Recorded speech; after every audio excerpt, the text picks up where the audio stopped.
And joining us live to discuss this in more detail is Christoph Hörstel, a renowned German journalist and the head of a pacifist organization called Friedenkreis, or Circle of Peace. Thank you so much for joining us, Christoph. And thanks a lot. The question and charge is here that I'm also a government consultant and a publicist in Germany, and that is the capacity in which I'm talking here. Okay, thank you so much for clarifying that. Now, NATO countries have started delivering weapons to the Ukrainian military. What can you say about this on the background of a very fragile ceasefire that is holding for now? How could that possibly change the ceasefire? And why now, after the ceasefire was enacted, is NATO taking steps to deliver weapons? Yeah, these are two vital questions. In fact, I have reread the NATO-Russia Act right before this interview, and I see very clearly there is no thorough discussion necessary that the paper, in fact, is dead. It is dead by killing, by murder, in fact, through NATO. NATO has violated nearly each and every paragraph of this important paper, which has stabilized Europe for a certain time, and is doing so since at least 2003, when in fact Iraq was infected by an unauthorized invasion. And now we come back to Ukraine. If NATO is now delivering weapons to, Ukraine, this is the final step to any NATO-Russia cooperation, of course, because that will, in fact, lead to a collapse of the fragile ceasefire very soon. We know on the map it's very clear that by 7 big positions around the eastern free republics, the self-declared republics, people's republics of Lugansk and Donetsk, it is very clear that there's an offensive in the preparation right now. The NATO weapons will seal the potential of this offensive on a high level, very bad for the people living there. Right. Now, what can you say about, also we have the elections coming up in Ukraine, and what effect will the elections likely have on the ceasefire? If at all. I do have the feeling that looking at the last presidential elections, which were, to say the least, very doubtful, and I call them, in fact, a fake. We have to make sure that we do understand that the upcoming parliamentary elections are nothing but a kind of thin, legal surface on the fact that this is not a democratic election. First of all, you have a war in your own country, then you have oppressed at least 2 important political parties, that is the leftist party, the Communist Party, and the Party of the Regions, and other parties. Some are even excluded from the campaign. So what, in fact, do we have here? We have a one-sided fake election coming up, and to my best understanding as analyst is that result of that fake election will be used against the people who are trying to withstand some kind of, Nazi siege in eastern Ukraine. Right. Now, let's talk about the weapons, going back to the weapons once again. Will those weapons be instrumental in boosting Ukraine's defense potential?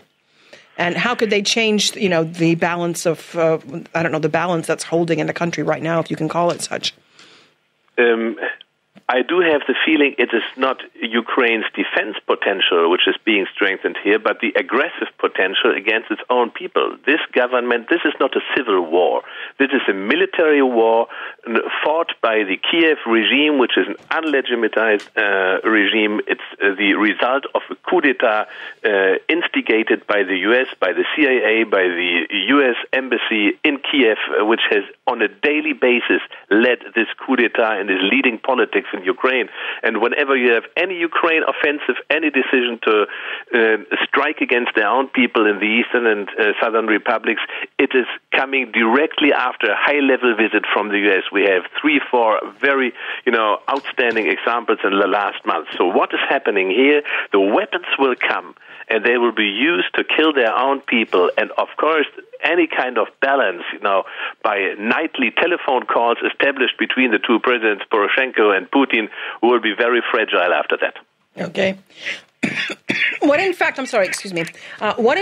can we expect? What kind of impact will these weapons have on the relations between Russia and Ukraine?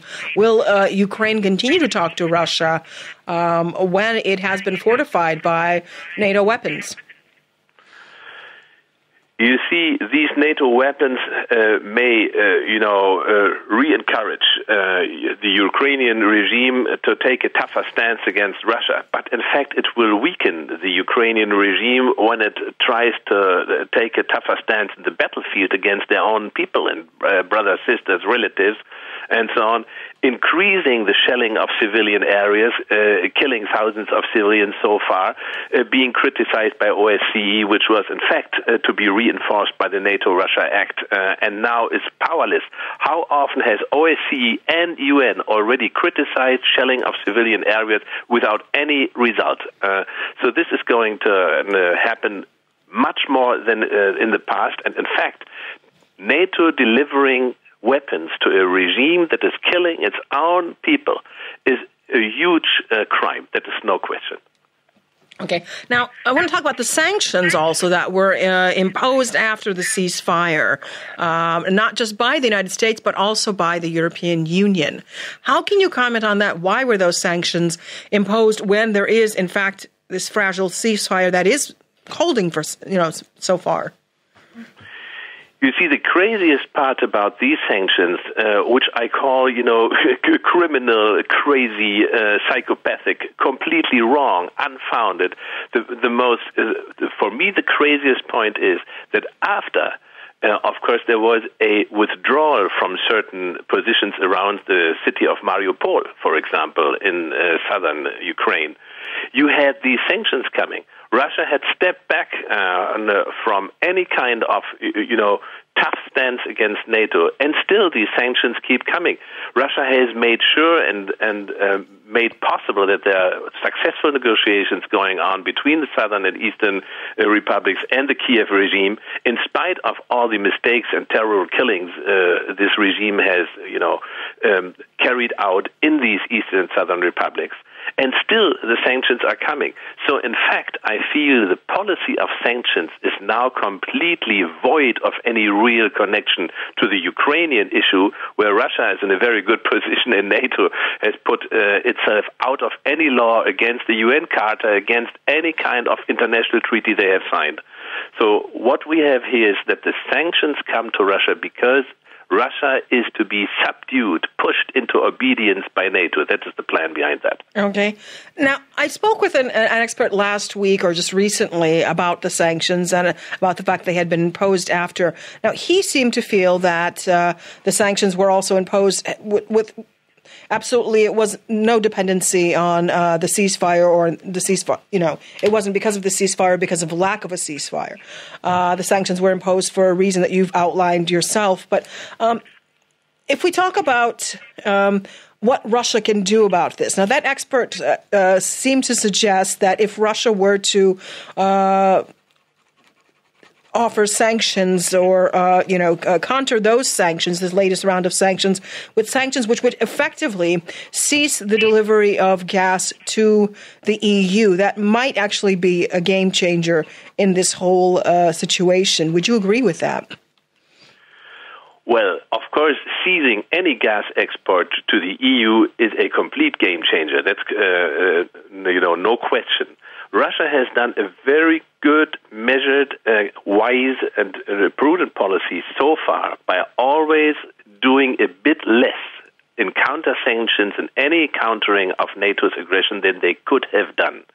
So if they continue this wise policy, they will continue to find a lot of followers in the Western and NATO countries. This is my assessment of it. There are a lot of people already, this poll which was done in German TV, NTV, where 90% of the people expressed understanding for President Putin's policies, which was a shock, I think, to Western governments. And they tried, in fact, with some kind of fake polls to counter the effect of this interesting poll. So what we have here is a decision by Moscow to prudently, counter all future sanctions. and trying to preserve as much of the good and swift business being done. Just remember that Great Britain has increased gas imports from Russia by 40%. They could have also, bought Norwegian gas, but they didn't. They took Moscow as a partner, and the reason is very simply, Moscow is a very good partner, very rarely letting politics interfere into business. So that was a good choice, I think, by the UK, because they are now very safe on their gas deliveries. But of course, if they really want to smash relations, they may succeed one day. That's clear. Do you think that if Russia were to cut off gas supplies to the EU, that would cease the sanction war? I mean, would the EU have to come to terms with choosing between the U.S. and the EU as a partner? It's a very good question. I tell you something very serious. I know the times are serious, and this is a serious crisis. What we have here is the declared will of Washington to disturb the peace in Europe. They have no interest whatsoever in any person living in Europe or in Russia. They have no interest whatsoever in the well-being of the countries and the peoples living here.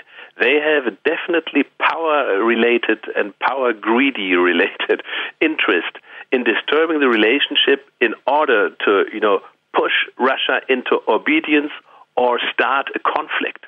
And that could very well be an armed conflict. We have an open, declared insistence of the analysts and the planning think tanks in the US that they want to disturb the delivery of raw materials for energy production from Russia into EU. They want to stop it. They want to disturb it. If they can stop it, they stop it. If they have to make do with just disturbances, they at least try to reach these disturbances. That is an aggressive policy that is already being conducted against Russia. And the U.S. right now, as the predominant power in the world, would be very happy, in fact, if they could achieve this kind of stopping any gas or oil delivery from Russia into EU. Right, but what would result from that, though? What kind of result would we have if let's imagine that Russia stopped gas deliveries? What would happen with the EU and with Russia and with their further relations? Would they actually understand that they need each other more than they need the U.S., or would there be? The relationship is, the relationship, if I may say that, is already under a big strain. Any, stopping of these deliveries, if you in fact, let some kind of steel wall growing between the two sides, between the EU on one side and related countries like maybe Ukraine and Russia, that would deteriorate relations further to a situation where we can very swiftly cross from a renewed Cold War into a hot war. And the preliminary stages are already being shown in Ukraine. We have a certain number of Russian freelancers fighting on the side of the self-proclaimed People's Republics. And we have all kinds of secret armies, from NATO provenience being through academy or other mercenary companies in Ukraine. We have this direct involvement of the CIA and the American embassy in the fighting in Ukraine. Very quickly, after all these stages already being passed, we can come into further conflict, including now NATO weaponry. Right. Christoph, what can be done by the EU, by Russia, by the parties involved, really, to sort of bring an end to the conflict and continue with normal relations? Or have we gone too far already? No, it's never too far to work for peace. Even if, there were hot shots fired between NATO countries and Russia, it's not too late to talk about peace. I have been, working in the last 5 years very strongly with my Russian friends to, in fact, convince them, push them, make them curious about this, that they let their people, the Russian people, contact Western people directly. It's called, as a professional term, people-to-people relations. You know what President Putin has said in a last big interview a few months ago with a German journalist, that, Western countries pay as, foreign agents after the new Russian law, 650 NGOs in Russia to convince the Russian people that Putin is a bad president. In fact, we have two organizations of Russia in Western countries, one in Paris and one in the US. So this is what we have. That's zero. And so unless Russia is now stepping up very strongly these kind of organizational backgrounds to let people-to-people talks blossom, we will not be able to regain peaceful ground. And for the European governments, I can only give them the advice, open your minds, your hearts, your policies to this effort from the Russian side to let people talk to people. If the governments do not understand each other very well right now, it should be possible that the people talk to each other. It's very interesting to see that one of the first sanctions against Russia was the stopping of the visa talks to stop any kind of visa necessary between Russia and the Schengen area. And that unfortunately was stopped, and it was coming already 2 years ago. For the Germans, our Chancellor Merkel had made this a chief issue, as we call it. And I made a joke at that time and said that Merkel takes this as a chief issue doesn't mean she will solve it positively. And that, unfortunately, is exactly what happened. It was not solved. It was hardened. Well, thank you so much. I've been talking to Christoph Hörstel, German government consultant and publicist.